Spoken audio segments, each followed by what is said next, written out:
নমস্কার, আমি তরুণ ঘোষ। আপনাদের বাংলাদেশের ব্যাপারে তার সম্পর্কে ইন্ডিয়া কি ভাবছে, ভারত কি ভাবছে, সেটা নিয়ে কথা বলাটা আজকের দিনে খুব প্রাসঙ্গিক হয়ে গেছে বলে আমি ওই ভিডিওটা কাল করব, আজকে এই ভিডিওটা আমি করছি। আপনারা সবাই ইতিপূর্বে জেনে গেছেন যে ওই পুরনো একটা বিবিসির একটা রিপোর্ট ছিল যেখানে বলা হয়েছিল যে কলকাতায় এবং দিল্লির নয়ডা না কোথায় একটা আওয়ামী লীগ তার অফিস খুলে অফিস চালাচ্ছে, এই নিয়ে একটা রিপোর্ট হয়েছিল। এখন বিবিসির রিপোর্ট মানে একেবারে 100% সত্য এটা তো ভেবে নেওয়ার কোনো দরকার নেই, কারণ যে রিপোর্টে যা দেখানো হয়েছে সেই রিপোর্ট আমিও দেখেছি। একটা লিফটে করে ওঠা হচ্ছে, লিফটের দরজাটাও ভালো করে দেখালো না, অফিস নেই, কারোর সঙ্গে কথা নেই, তারপর একটা জায়গায় বসে বসে রিপোর্টের বাকিটুকু বলে দিলাম, হয়ে গেল। এরকম সাংবাদিকতা তো আমরা করিনি, যদিও আমি ইলেকট্রনিক মিডিয়াতে কাজ করিনি, কিন্তু ইলেকট্রনিক মিডিয়াগুলো দেখছি তো। ইলেকট্রনিক মিডিয়া মানে কি, সামনে গিয়ে কথা বলে পরিষ্কার ছবিটা দর্শকের সামনে তুলে ধরা। তাহলে লেখো, আমরা যেমন লিখে বেড়াতাম, লেখো, যেটা আরো প্রতিষ্ঠিত হবে।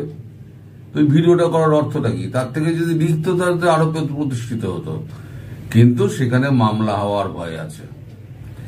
একটা রিপোর্ট উল্টো যদি হয়, যদি লিখিত প্রমাণ থাকে, তাহলে পরে মামলা হওয়ার কিন্তু একটা সুযোগ থাকে। ওই জন্য অনেকে এদিক ওদিক কাটছাট করে একটা ভিডিও করে ছেড়ে দেয়, যেখানে ইলেকট্রনিক মিডিয়া ইলেকট্রনিক এভিডেন্সের উপরে মামলা করা খুব কঠিন হয়ে যায়, কারণ পরে সেই ভিডিওটা অনেক এডিট করে দিয়ে দেবে, তখন আর কিছু করার থাকে না। অরিজিনাল ভিডিও তাদের হাতে, যা দেবে তাই মানতে হবে কোর্টকে। তো সেই জন্য লেখা সতর্ক থাকে, কোনটা লিখবো কোনটা লিখবো না। যেটা দেখবো যে মামলা হওয়ার ভয় রয়েছে সেইটা আমি লিখবো না। বুঝতে পেরেছেন? এই হচ্ছে কাণ্ড। তো টাইমস অফ ইন্ডিয়া আমাদের এখানে একটা খবর করেছে, সেই খবরটা হচ্ছে বাংলাদেশ বিরোধী কার্যকলাপের অনুমতি দেওয়ায় ঢাকার দাবি প্রত্যাখ্যান দিল্লির। এই খবরটা এই কারণে করছি, এবার ভারত কি ভাবছে সেটার জন্য এই খবরের অবতারণা। তা খবরের মূল অংশে যাওয়া যাক, কি বলছেন খবরে দেখা যাক। ঢাকা নয়াদিল্লির ডেডলাইনে করা হয়েছে, নিষিদ্ধ আওয়ামী লীগের সদস্যরা ভারত থেকে রাজনৈতিক কর্মকাণ্ড পরিচালনা করছে বলে বাংলাদেশের অভিযোগ উড়িয়ে দিয়ে নতুন দিল্লি বুধবার বলেছে যে শেখ হাসিনার নেতৃত্বাধীন দলে কথিত সদস্যরা ভারতের মাটিতে বাংলাদেশ বিরোধী কর্মকাণ্ডে লিপ্ত থাকার বিষয়ে তারা অবগত নয়, মানে বিদেশ দপ্তর বলছে। ঢাকায় বিদেশ মন্ত্রণালয়ের এক বিবৃতিতে বলা হয়েছে যে দিল্লি এবং কলকাতায় আওয়ামী লীগের অফিস আছে। তাদের প্রতিক্রিয়ায় পররাষ্ট্র মন্ত্রণালয় বলছে যে ভারতের অবস্থান হলো তাদের মাটি থেকে অন্য দেশের বিরুদ্ধে কার্যকলাপ হতে দেওয়া। বাংলাদেশের অন্তর্বর্তীকালীন সরকারের প্রেস বিবৃতিতে ভুল। ভারত তাদের প্রত্যাশা পুনর্ব্যক্ত করেছে যে জনগণের ইচ্ছা এবং ম্যান্ডেট যাচাই করার জন্য, শুনুন ভালো করে, বাংলাদেশে যত তাড়াতাড়ি সম্ভব অবাধ, সুষ্ঠু এবং অন্তর্ভুক্তিমূলক নির্বাচন অনুষ্ঠিত হবে।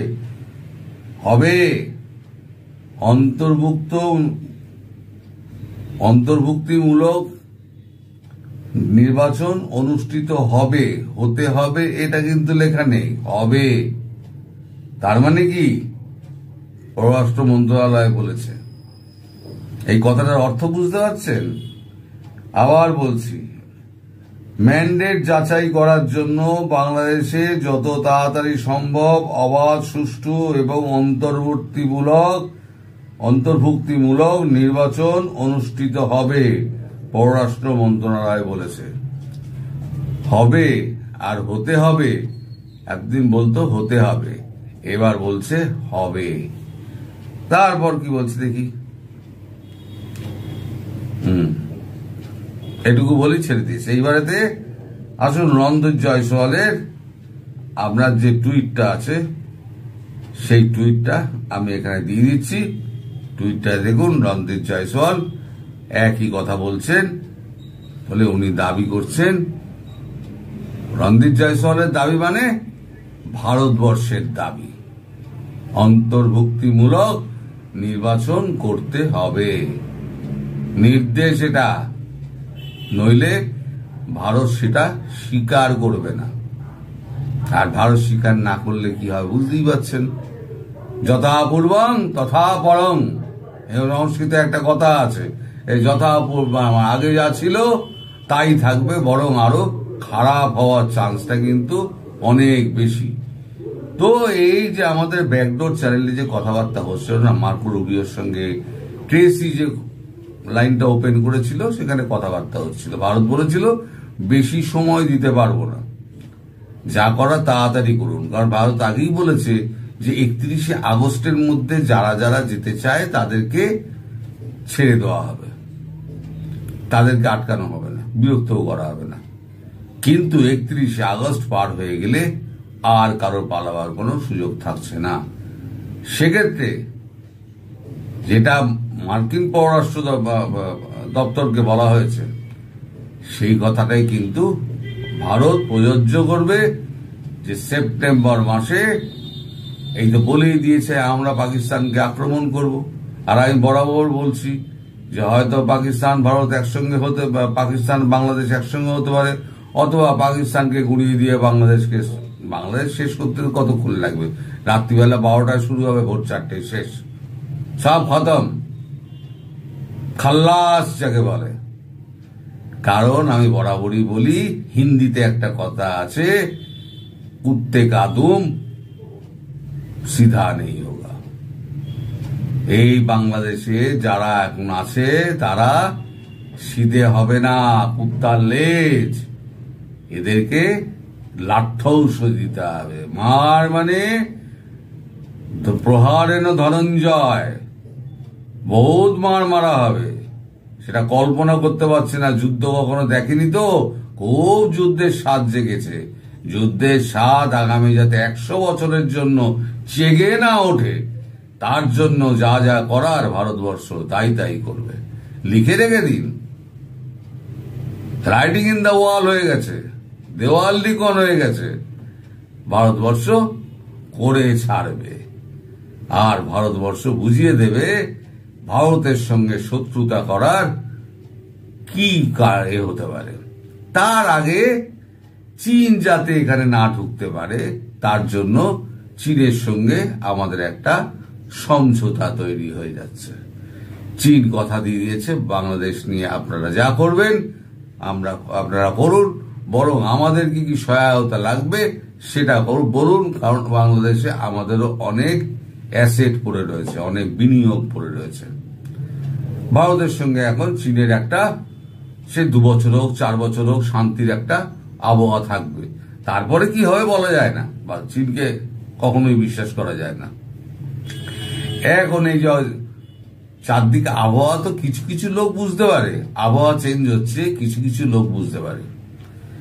তো যারা যারা বুঝতে পারছে না, তারা পাল্টি খাচ্ছে।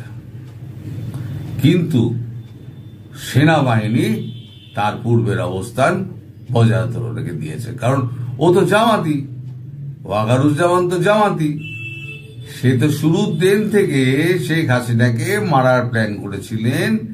কিন্তু আমাদের এনএসএ তার চাপে এবং সেনাপ্রধানের চাপে, যে যদি শেখ হাসিনা সশরীরে সুস্থ অবস্থায় ভারতবর্ষে না আসে, তাহলে পরের দিন বাংলাদেশ বলে আর কিছু থাকবে না।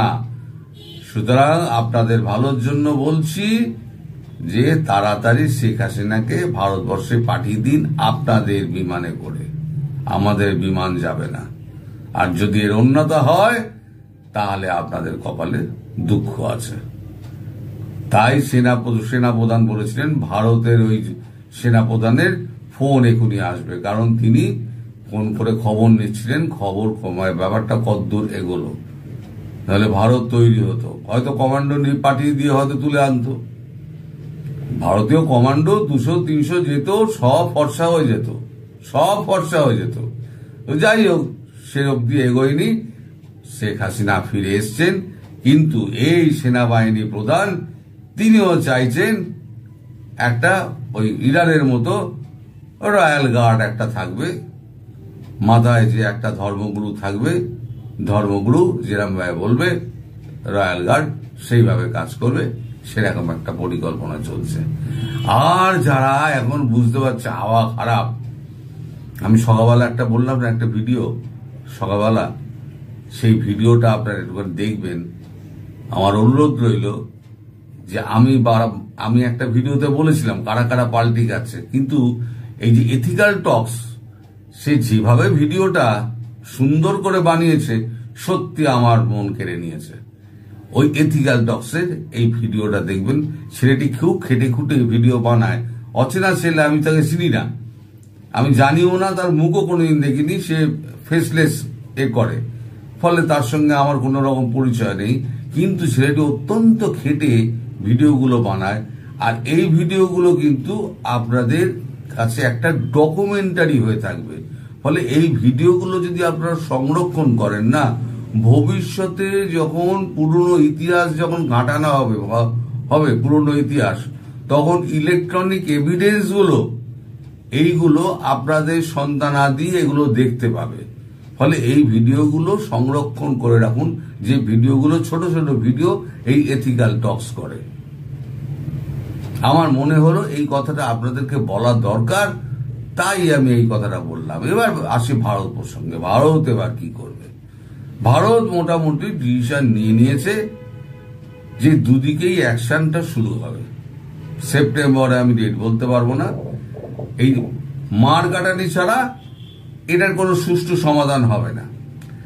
আর আরআইসিটা একদম কমপ্লিট হয়ে গেলে, মোদিজি ওখান থেকে ফিরে এলে বোঝা যাবে যে আরআইসি সম্পর্কে কি হচ্ছে। এবার আরআইসি গঠন হয়ে গেলে আমেরিকা তুই আয় তুই আমেরিকা আয়। এখানে তোকে উত্তক্ত করার জন্য যে যে জিনিসগুলো করা হচ্ছে, চক্রব্যূহ রচনা হচ্ছে, সেই চক্রব্যূহের রচনার আমার ভিডিওটা করা আছে। ভিডিওটা আগামীকাল আপলোড করব, আজকে আর আপলোড করলাম না। তবে সেপ্টেম্বরের জন্য তৈরি থাকুন। লাঠৌষধি সেপ্টেম্বরে পড়বে। পুরারেণ ধনঞ্জয় ধত কাব্যে। এই যত লাল বদর আছে না, সব কপালে ফেটটি বেঁধেছিল, তারা এখন পাল্টি খাচ্ছে। এথিক্যাল টক্স দেখুন, তাহলে বুঝতে পারবেন কারা কারা পাল্টি খাচ্ছে আর কারা কারা কি কি লিখছে। ধন্যবাদ এথিক্যাল টক্সকে, যে এইভাবে মানুষের মুখোশ খুলে দিচ্ছে। সবাই ভালো থাকবেন, সুস্থ থাকবেন, সাবধানে থাকবেন। নমস্কার। বৈঠকের আগে ট্রাম্পের জেলেনস্কিকে হুমকি, কি হতে যাচ্ছে আজকের বৈঠকে? আপনারা ইতিমধ্যেই জানেন যে আজকে ইউরোপীয় নেতা এবং ইউক্রেন প্রেসিডেন্ট জেলেনস্কি ডোনাল্ড ট্রাম্পের মধ্যে একটি খুব গুরুত্বপূর্ণ পৃথিবীর একটি মেগা বৈঠক অনুষ্ঠিত হতে যাচ্ছে। গত 15 আগস্ট শুক্রবার আলাস্কায় রাশিয়ান প্রেসিডেন্ট ভ্লাদিমির পুতিন এবং ডোনাল্ড ট্রাম্পের বৈঠকের পরে আজকেও একটি ঐতিহাসিক বৈঠক অনুষ্ঠিত হতে যাচ্ছে। গত 15 আগস্ট বৈঠকের ফলাফল যদিও বা খানিকটা শূন্য শূন্য আমরা শুনছি, কিন্তু এটিরও একটি সুদূর প্রসারী প্রভাব আছে। গত শুক্রবার 15 আগস্ট ডোনাল্ড ট্রাম্প পুতিনের সম্মানে লাল গালিচা পেতে দিয়েছিলেন, কিন্তু আজকে দেখার বিষয় যে আজকে কি করেন। আজকে জেলেনস্কির জন্য কিংবা ইউরোপীয় নেতাদের জন্য লাল গালিচা পাতেন কিনা সেটি দেখার বিষয়। সেটি আমরা আর কয়েক ঘন্টা পরেই দেখতে পাবো। বাংলাদেশ সময় এটিকে হোয়াইট হাউসের শিডিউল যেটি বলছে যে মূলত দুপুর 12টায়, ওয়াশিংটন সময় দুপুর 12টায় ইউরোপীয় নেতারা এবং ভ্লাদিমির জেলেনস্কি হোয়াইট হাউসে উপস্থিত হয়ে যাবেন। মূলত ডোনাল্ড ট্রাম্প বৈঠকটি মাত্র 15 মিনিট দ্বিপাক্ষিক বৈঠক যদি বলেন, যে দুপুর 1টা থেকে 1টা 15 বাংলাদেশ সময়, সেটি 11টা থেকে রাত 11টা থেকে সোয়া 11টা, এবং পরবর্তীতে ইউরোপীয় নেতাদের সাথে বৈঠক আছে এবং ইউরোপীয় নেতারা সহ জেলেনস্কি, ডোনাল্ড ট্রাম্প সবাই মিলে বসবেন। এবং এই বৈঠকটিকে মেগা বৈঠক এ কারণেই বলা হচ্ছে যে ইউরোপের বাঘা বাঘা নেতারাও এই বৈঠকে অংশ নিচ্ছেন। যেমন এই সোমবারের বৈঠকে ওয়াশিংটনে গেছেন, ইতিমধ্যে তারা পৌঁছে গেছেন ফ্রান্সের প্রেসিডেন্ট ইমানুয়েল ম্যাক্রো, ইতালির প্রধানমন্ত্রী Giorgia Meloni, German chancellor Friedrich Merz, ফিনল্যান্ডের প্রেসিডেন্ট আলেকজান্ডার স্টার, ইউরোপীয় কমিশনের president Ursula von der Leyen এবং ব্রিটিশ প্রধানমন্ত্রী স্যার কিয়ার স্টারমার। এবং যেটি হোক, এই বৈঠকটি একটি মেগা বৈঠক অনুষ্ঠিত হতে যাচ্ছে এবং এই বৈঠকটি হবার আগেই ডোনাল্ড ট্রাম্প আজ সোমবার বাংলাদেশ সময় 7:15 নাগাদ তার নিজস্ব সোশ্যাল মিডিয়া ট্রুথ সোশ্যালে বলা যায় যে ইউক্রেনের প্রেসিডেন্ট ভ্লাদিমির জেলেনস্কির জন্য খানিকটা দুঃসংবাদও বলতে পারেন এবং এটিকে অনেকে বলছেন যে পুতিনের ভাষায় ট্রাম্প কথা বললেন। ট্রাম্প সাফ জানিয়ে দিলেন যে রুশ অধিকৃত ক্রাইমিয়া ফিরে পাওয়ার কথা জেলেনস্কি যেন না ভাবেন।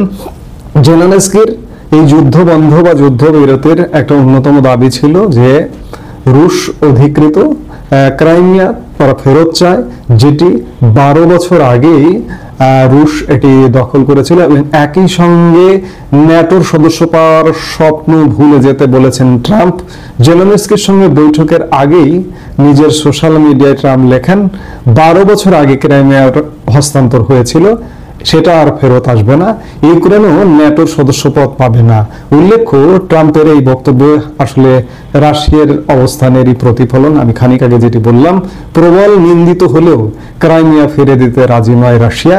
একই সঙ্গে মস্কোর মতো ইউক্রেন যদি ন্যাটোর সদস্যপদ পায় তাহলে রাশিয়ার নিরাপত্তা বিঘ্নিত হওয়ার সম্ভাবনা রয়েছে। অর্থাৎ পুতিন যা চান সেই কথাই এবার শোনা যাচ্ছে ট্রাম্পের মুখে। এরকম পরিস্থিতিতে ট্রাম্পের সঙ্গে বৈঠক করতেই সোমবার উপস্থিত হচ্ছেন জেলেনস্কি। এর আগে গত ফেব্রুয়ারি মাসে ইউক্রেনের প্রেসিডেন্ট জেলেনস্কিকে হোয়াইট হাউস থেকে ট্রাম্প এক প্রকার ঘাড় ধাক্কা দিয়ে বের করে দেওয়ার মতোই অবস্থা করেছিলেন। বিশ্ববাসী সেটি দেখেছে। কিন্তু আমি কথার শুরুতেই যেটি বললাম যে পুতিনের জন্য লাল গালিচা পেতে দিয়েছিল, কিন্তু এবার জেলেনস্কির কপালে কি অপেক্ষা করছে। তবে বিশ্ব আগের পরিস্থিতি থেকে শিক্ষা নেবার কারণে আগের মতো কোনো অপ্রীতিকর পরিস্থিতি যাতে না ঘটে সেজন্য জেলেনস্কির সঙ্গে ইউরোপীয় নেতারাও এই বৈঠকে অংশগ্রহণ করছেন। মজার বিষয় যে বৈঠক শুরুর আগেই জেলেনস্কিকে কড়া বার্তা দিয়ে রাখলেন ট্রাম্প। ফলে আজকে ভোর থেকেই প্রশ্ন ওঠা শুরু হয়েছে যে ট্রাম্প জেলেনস্কির এই বৈঠক কি আদৌ সফল হবে। ইতিমধ্যে পুতিন জানিয়ে দিয়েছেন যে ইউক্রেন যদি পূর্ব দনেৎস্ক ও লুহানস্ক অঞ্চল থেকে সেনা প্রত্যাহার করে তবেই রাশিয়া অন্যান্য অঞ্চলে যুদ্ধ বন্ধ করতে প্রস্তুত। এবার জেলেনস্কির সঙ্গে বৈঠকেও কি পুতিনের কথাই তুলে ধরবেন ট্রাম্প, নাকি দুই দেশের সংঘর্ষ থামাতে ভিন্ন কোনো পন্থা অবলম্বন করবেন, এই বিষয়টির দিকে সারা পৃথিবীর দৃষ্টি আজকে মেগা বৈঠকের দিকে। আমাদের এখানে মধ্যরাত বৈঠক আসলে শেষ হতে হতে মধ্যরাত হয়ে যাবে। লাস্ট শিডিউল যেটি দেখছি যে 3টার দিকে আবারও জেলেনস্কি এবং ইউরোপীয় নেতাদের বৈঠক আছে। সেখানকার 3টা মানে আমাদের এখানে রাত 1টা, অর্থাৎ মধ্যরাত। আমরা তখন ঘুমিয়ে থাকবো। নিশ্চয়ই আগামীকাল খবর পেতে পেতে আগামীকাল আমাদের হয়ে যাবে। সেই হিসেবে আমরা আগামীকালকের ফলাফলের দিকেই তাকিয়ে রয়েছি।